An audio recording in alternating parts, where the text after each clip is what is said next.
Good morning, Secondary for Social Studies students. This is Mr. Seow, and today I want to work on Chapter 9's SRQ worksheet, the essay worksheet for economic impacts of globalization. Before I begin, make sure you have your essay worksheet with you. You should also have the essay notes, the SRQ notes for issue 3 on globalization.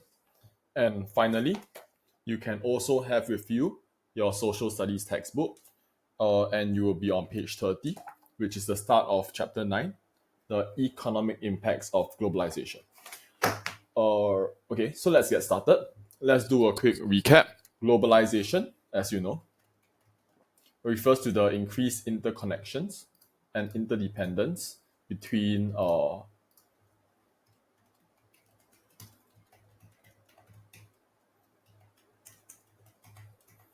peoples around the world. And in chapter 8, we saw that it was driven by improvements in technology, right? Technology improvement, improved transportation technology, communications technology, and also MNCs. So in this chapter, actually, we probe a bit more about this idea of MNCs or multinational corporations.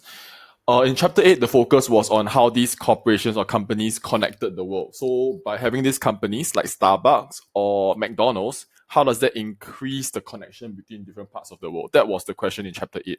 In chapter 9, the question we have studied or we are now asking is, given that the world is connected,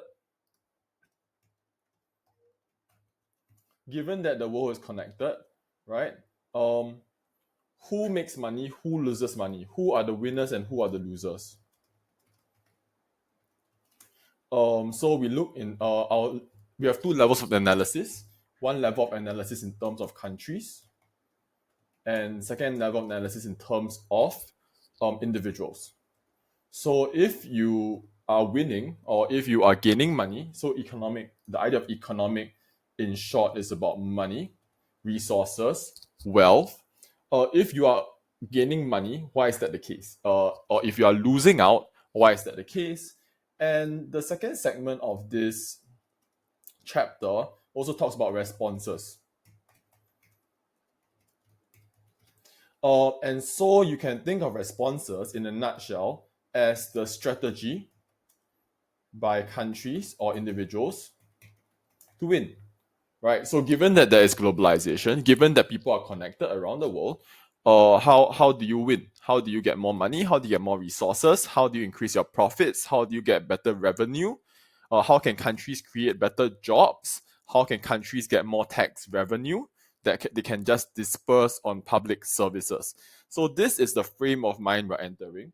In chapter 8, we talked about why the world is more connected. In chapter 9, we take that as a given fact. Given that the world is more connected, how does that affect countries and individuals in terms of their money, resources, and wealth?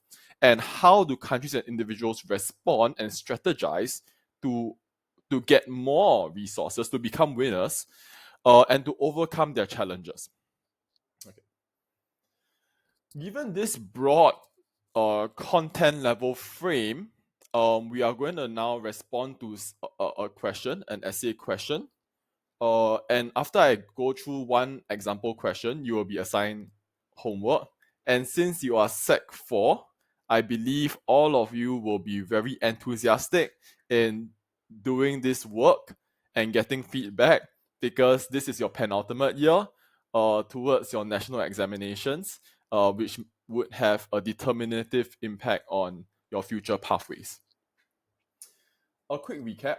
For O-level students, for G3 Social Studies Humanities students, for Social Studies, the question 7 essay is a weighing essay. We first analyze individual factors separately and then we evaluate them together. And so we start off with 2 peel paragraphs. Peel being point, elaboration, explanation, link for distinct factors. And before you can analyze the factors, we first have to unpack the question to understand what are the factors given. So the statement here is, do you think the economic impact of globalization on countries is positive or negative. So clearly, one factor would be positive and one factor would be negative, right? So this is something like factor one and factor two. And this will be the focus, the economic impact of globalization on countries. And so the point would write itself.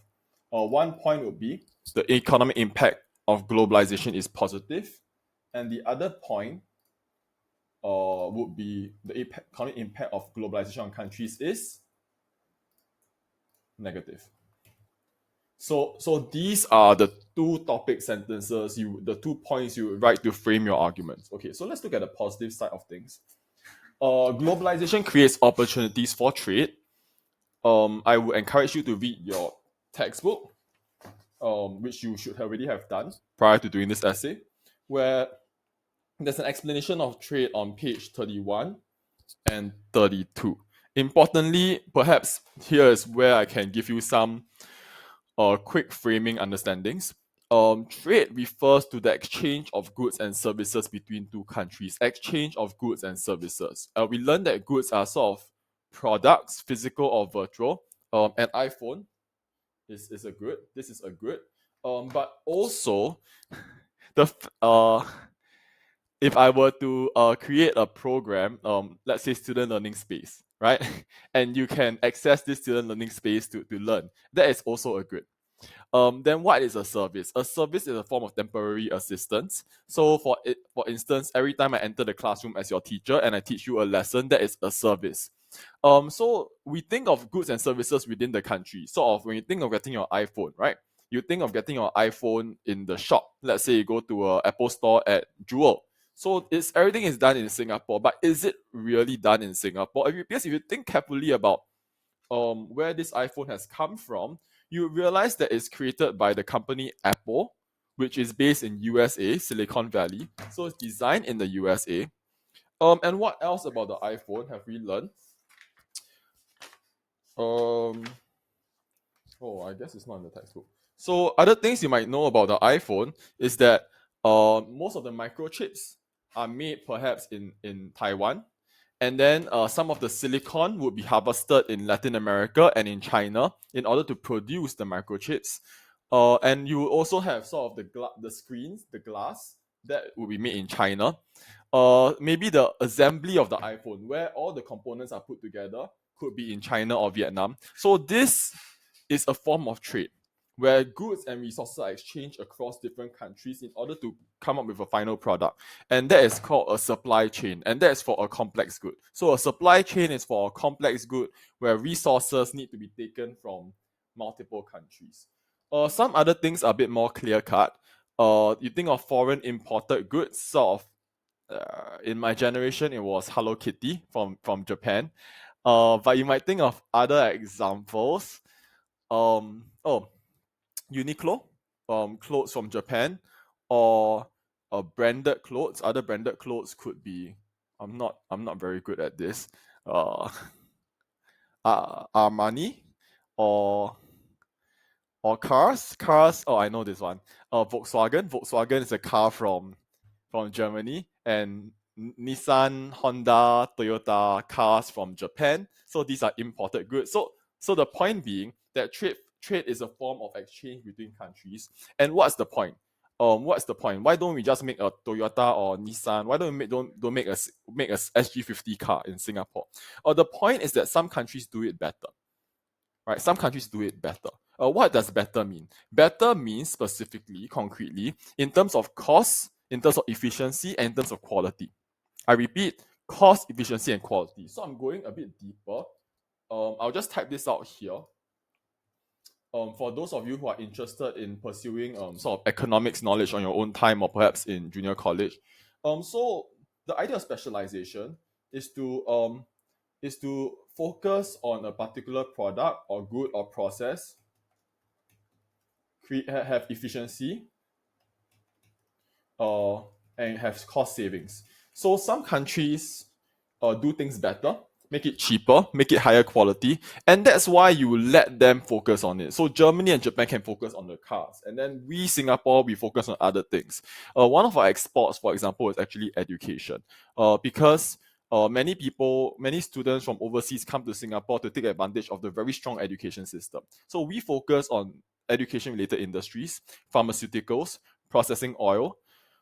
These are some of the components of the global economy that Singapore is heavily invested in. So having said all this about trade and specialization, how does that relate back to our question of, well, then how do countries and individuals win and lose? And I think now the winning is starting to take shape. So let's take a look.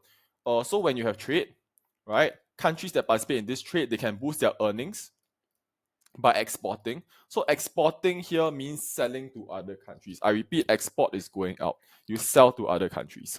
And so if Singapore were to sell its education system in the sense that students from around the world, let's say China, Australia, Southeast Asia, they come to Singapore's universities, they pay Singapore's universities a education fee, they pay for the visa to come here, permission, they are actually contributing to Singapore's revenues and economy, right? So we earn money from them. So that's one form of a benefit from trade.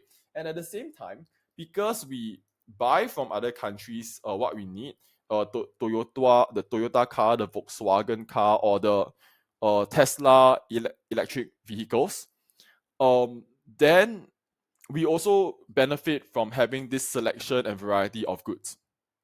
And the best part is that with globalization, trade has increased because there are more connections. And think back to your chapter 8 about transportation networks, about cargo ships carrying everything you want to order from Taobao and Shopee and Lazada easily at a click of a mouse, right? So the point is that with globalization, trade has increased, it has become more efficient, it's cheaper, and so we have a lot of goods to enjoy and we can sell more things to the world. As a result, as a result, so we have trading revenue because we sell more things. And when we have more revenue, the government can collect more money by taxing people. And when the government has more money, they can resource and fund public services like developing more train lines, like uh, providing better healthcare subsidies and better education opportunities. And furthermore, when you have more access to global technology, the businesses in Singapore can tap on the most cutting edge technology and products. They can create better supply chain. They can make more. They can make more of their product, and they can ultimately become stronger businesses. So Singapore becomes a great place to do business, and that increases our economic growth. And you'll notice that I have elaborated a bit more than what I wrote here, partly because of space constraints, because there's not much space for me to type on this worksheet, but also because I want you to understand that for social studies and humanities in general, there are some main points that we teach you in class, but you have to learn how to think. You have to learn how to think. You have to learn how to elaborate, to extend, and to explain certain points that we have provided for you in class in order to respond to the prompt. In this case, the prompt is what is the benefit? What is the positive impact? So everything we talk about trade in this particular column, we are just talking about good things. More money, more revenue, more business confidence, more economic growth, access to technology. These are good things. And so if we are done with one side of the argument, which is the positive impact of economic globalization, then we also have to write our second P, which is the negative impact. And can I invite everyone who is watching my video to please pause the video and refer to your textbook or refer to the notes, which would have everything nicely labeled for you. Please refer to this and to write the essay. Try to write the essay on your own.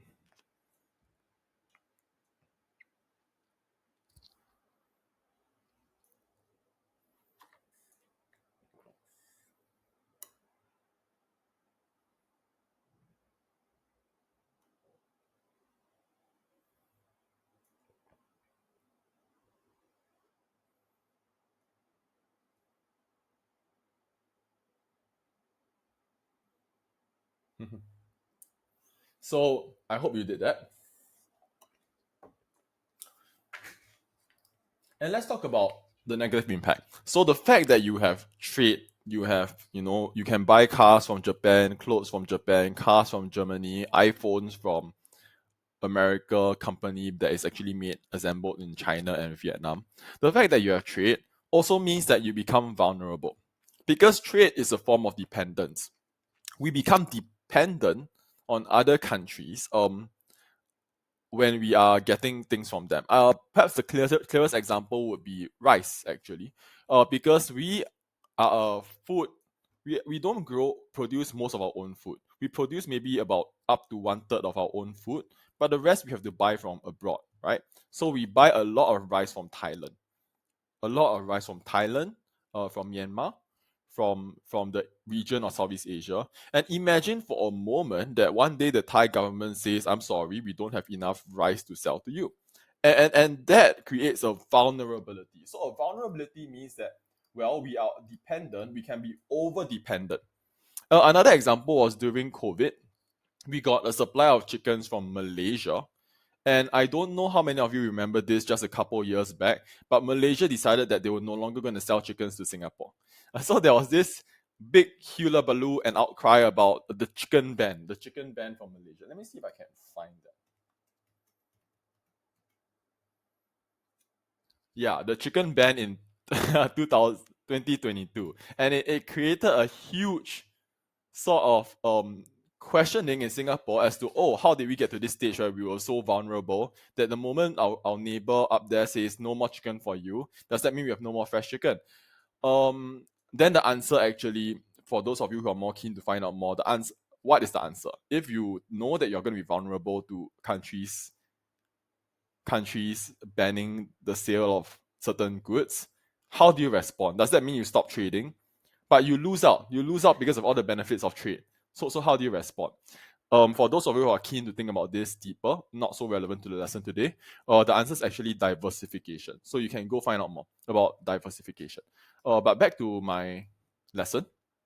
So we can be vulnerable because we are depending on our trading partners. And what is one example of a crisis? So you might be familiar with this. The Russia-Ukraine war caused a global shortage of grain, rising food prices, and damaged Europe's energy security. Can we also now add in the example we just talked about? The COVID-19 crisis led to Malaysia imposing an export ban on live chicken to Singapore in 2022. So you know now that there are these possible problems that countries don't want to trade, and then you lose out. So what is the danger, right? So here we have a good explanation. We get economic damage. So the crisis in other countries may lead to economic damage as trade is disrupted. Countries which lose access to essential imports, right? Shortage of grain, shortage of energy, that's pretty essential. Could lead to could face unrest, lower standards of living, and lower business confidence. That could be one damage. Additionally, let's extend the explanation a bit further. Furthermore, when maybe we can split it up into business and consumer. Let's try that. So, furthermore, as businesses operations are disrupted and trade revenue falls, countries face economic downturns.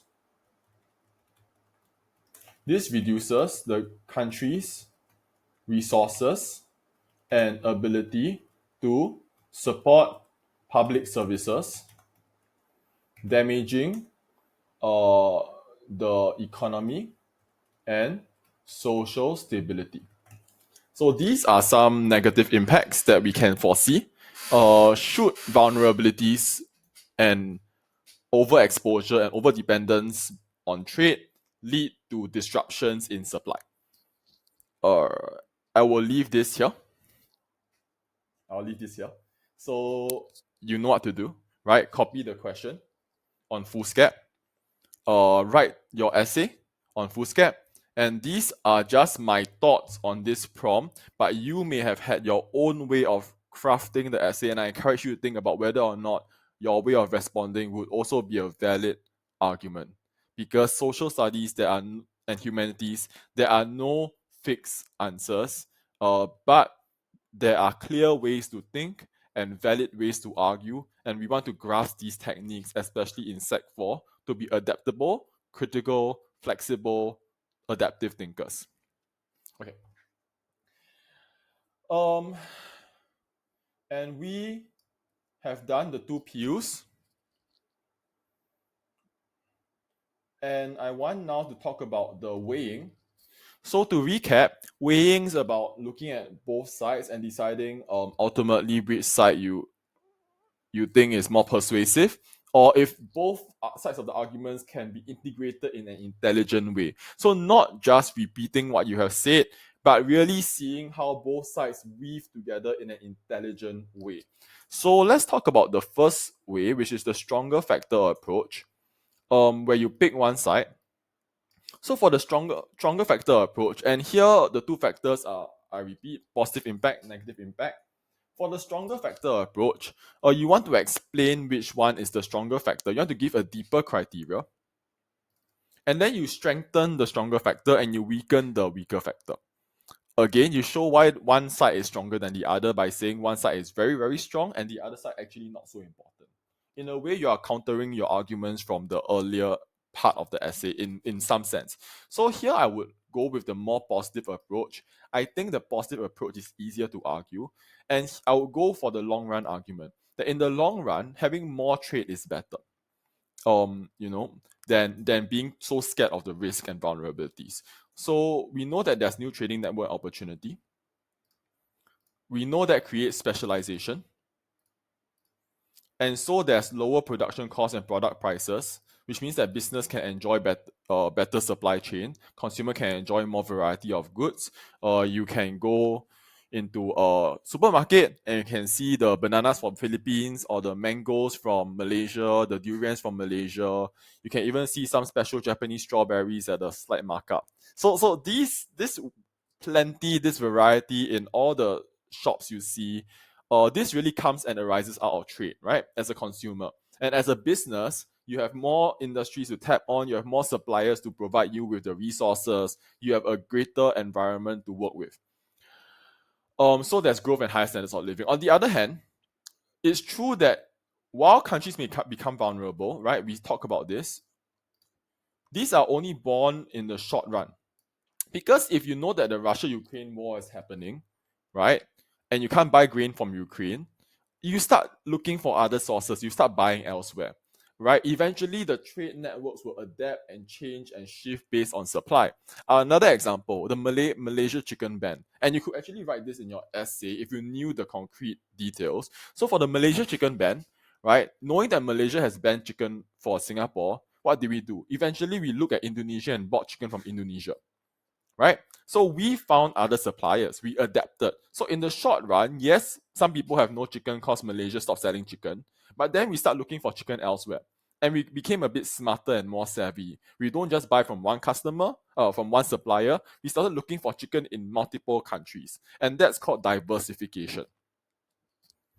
And in any case, if there's globalization, right, countries can always choose to trade or don't trade. It is not being forced on them. So there's more trade in the world, but you could be a country that chose not to trade to other countries. You could choose to produce everything yourself. Then you're not vulnerable to anything at all.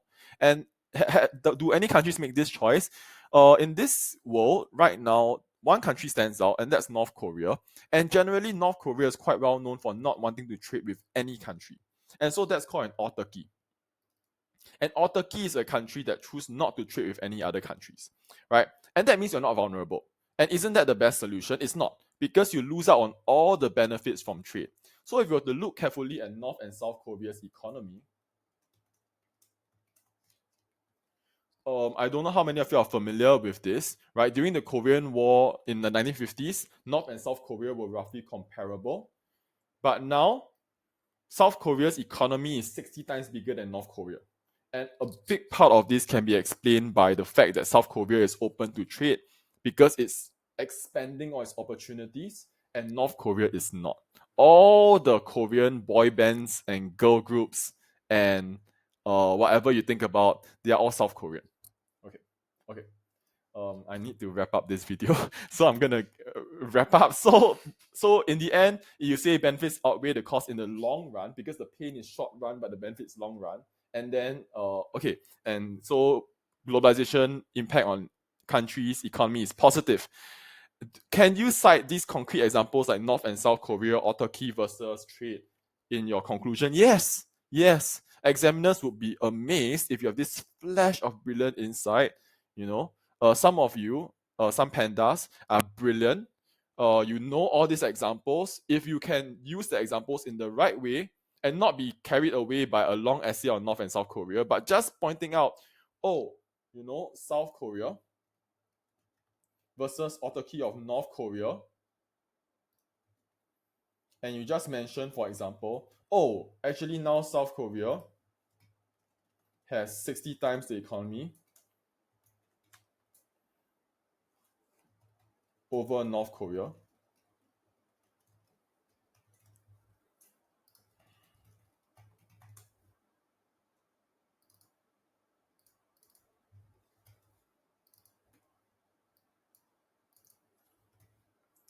If you write these sort of little examples that elucidate your point, it's brilliant, right? The examiner will be very impressed with you.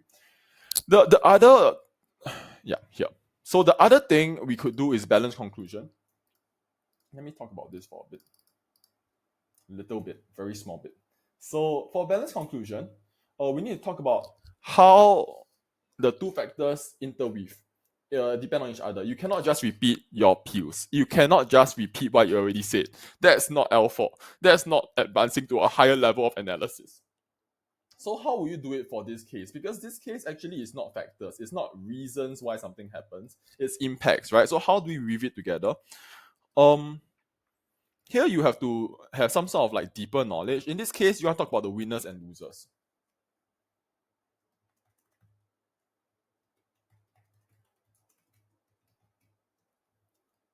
You want to talk about the winners and losers. So please write this down. So what do we mean by winners and losers? In this case, export-oriented industries are winners. Export-oriented means you want to sell to the world. Why is that the case? Can I leave you to figure it out on your own? Why that's the case? Why would globalization help companies that want to sell to the world? So actually, I've written it here. So export-oriented industries can be competitive worldwide. So one global example, okay, is actually microchip manufacturers in Taiwan. So they are dominating the industry. They're selling across the world all their microchips. So you might have this sort of general knowledge. You could also talk about luxury clothing brands from Italy. That's another group of competitive export-oriented industries. I'm very bad at this. I think one example is like Borgata. Is that Italian brand? I think it is. Louis Vuitton. Louis Vuitton. Is Louis Vuitton Italian? It is. No, it's French. I'm sorry. I'm no good at luxury brands. Okay, so and France. Okay, so these companies are happy to be open to the world because they have a worldwide market to sell to. They explode in revenue, popularity, growth. But at the same time, that also means they are losers. Because if these companies like Louis Vuitton and Borgata are selling to the world, that means that other countries clothing lines, other countries' luxury brands, they will face a shrinking market share, right? Because as a consumer, as someone who's buying stuff, once you have bought your Louis Vuitton bag, you're not going to buy a second-hand bag from some other company, right? So it's a very cutthroat world where the big brands are going to dominate and the local brands are going to die off. And so some domestic companies are just going to die off. They're just going to lose. They are the losers. And loser is not a moral failing. I'm not saying implying anything in terms of their character or their values. Just in a very concrete terms, if there's globalization and trade and your industry is being dominated by another company and you can no longer survive by selling your goods because you have lost all your market share and lost all your customers, then you are the loser. And so there are winners and losers, and therefore economic impact is both positive and negative. And that's one way, one angle in which you can see that necessarily the fact of globalization would lead to both winners and losers. And for countries, the trick is to make sure you have more winners than losers. You want to make sure that you have more winners. So in the end, the employment situation, the investment situation of your country is doing well. In the end, still have more export revenues. In the end, you still have more tax receipts so that your country can be well developed. That is the trick to globalization.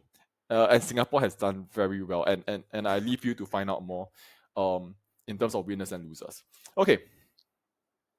I think I have covered everything I wanted to cover for this lesson. It is a complex lesson. The concepts are tricky. Everything from trade to specialization to supply chain, these are tricky concepts. This video might reward a rewatching if you want to listen again to some of the analysis I unpacked earlier. For now, can I leave you to look at these questions to unpack some of the factor 1, factor 2, and foci of these questions? 7b, are the economic impacts of globalization on individuals more positive or more negative? This one has changed from country to individual. So I leave you to look at this page of the essay notes and write the essay. It will be a similar mirror image of the country essay, but now you focus on individuals. You focus on jobs. You focus on better jobs, job losses, skills acquisition. You focus on consumption, right? Getting access to luxury brands, access to variety of goods. Okay, then this one compares countries versus individuals. Which one has a greater impact? So you notice that this one didn't specify positive or negative, meaning that when you compare the impacts, you can actually compare either. I suggest you limit yourself. Don't write a 4-page essay, right? Broadly plan the essay, like what are the impacts on countries and individuals, which one you think is bigger, and then you try to argue from there. Again, 2 P's. Are countries or 7D, in your opinion, are countries or individuals more responsible for managing the economic impacts? So this is a question of responses. And responses is important. It's another half of this whole chapter. So your P's here, first P would be countries are responsible for managing what do countries do, for example, as a result, furthermore. And then the second P would be individuals are responsible, right? What do individuals do to manage the impact? And then your final paragraph, your weighing, you could again pick either one of them is more responsible, or you could say both are equally important because the challenge of globalization is complex and you need them to work together. I think there are multiple valid entry angles for each of these approaches. Homework to finish the worksheet at the front, which is this. Copy 7A essay on foolscap, copy it on foolscap, and then 7B, 7C, 7D, do 2 P's each. And for one of these 3 essays, for one of them, please try weighing. We are already in Sec 4. You must have the ability to do weighing, whether or not you choose to do so in your prelim, in your final national exam, your O-level. Whether or not you choose to do the weighing, that's up to you. But for now, you must try so that you have the capacity, the knowledge, and the skill to do so that it's an option for you when you come to the examinations. All right, that's all. I hope you had a great December holiday. Come back refreshed, ready to run the last lap of this race. Thank you, Sec 4 Social Studies students.